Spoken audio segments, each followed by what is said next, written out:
ഈ ഇപ്പം കോമൺ ആയിട്ട് സംഭവിക്കുന്ന ഒരു കാര്യമാണ്, നമ്മളിപ്പോൾ ജിപേ യൂസ് ചെയ്യുന്നവർ അല്ലെങ്കിൽ ഫോൺ ത്രൂ ബാങ്ക് ട്രാൻസ്ഫർ ചെയ്യുക എന്ന് പറയുന്നത് കോമൺ ആയിട്ട് ഉപയോഗിക്കുന്നതാണ്. അപ്പോൾ അക്കൗണ്ട് മാറി ക്യാഷ്, അത് ഭയങ്കര കോമൺ ആയിട്ട് സംഭവിക്കുന്നതാണ്. അങ്ങനെ സംഭവിച്ചു കഴിഞ്ഞാൽ നമ്മൾ ആദ്യം എന്താണ് ചെയ്യേണ്ടത് ശരിക്കും? സാധാരണക്കാരനെ സംബന്ധിച്ചിടത്തോളം നമുക്ക് ഒന്ന് രണ്ട് പോർട്ടൽസ് ഉണ്ടെന്ന് തോന്നുന്നു അത്. പക്ഷേ നമുക്ക് പ്രധാനമായിട്ട് എപ്പോഴും പറയാനുള്ളത്, നമ്മൾ അതത് ബാങ്കിൽ പോയിട്ട് നമ്മൾ ബാങ്കിൻ്റെ ബ്രാഞ്ച് മാനേജർക്ക് നമ്മൾ റിട്ടേൺ ആയിട്ട് ഒരു കംപ്ലയിൻറ്റ് എഴുതി കൊടുക്കുക എന്നുള്ളതാണ്.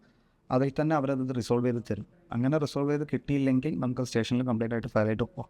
ജനറലി നമ്മൾ എന്തെങ്കിലും ഒരു ഫൈനാൻഷ്യൽ ഫ്രോഡ് സംഭവിച്ചു കഴിഞ്ഞാൽ നമ്മൾ ഇപ്പോൾ പറയുന്ന പോലെ അക്കൗണ്ട് മാറിയിടുന്നതല്ലാതെ എൻ്റെ അക്കൗണ്ടിൽ നിന്ന് വേറെ ഏതെങ്കിലും രീതിയിൽ ഇപ്പോൾ OTP വഴി അല്ലെങ്കിൽ നമുക്ക് അബദ്ധം പറ്റിയിട്ടോ നമ്മുടെ പോളിസി മറ്റൊരാൾ കൊണ്ടുപോയിട്ടുണ്ടെന്നുണ്ടെങ്കിൽ നമ്മളൊരു 1 ഹവറിനുള്ളിൽ 1930 വിളിച്ച് റിപ്പോർട്ട് ചെയ്ത് കഴിഞ്ഞാൽ 1 ഹവറിനുള്ളിൽ, 1 ഹവറാണ് അവർ പറയുന്ന ടൈം ലൈൻ, ആ കാശ് നമുക്ക് തിരിച്ച് കിട്ടാനുള്ള എല്ലാ പോസിബിലിറ്റീസും ഉണ്ട്.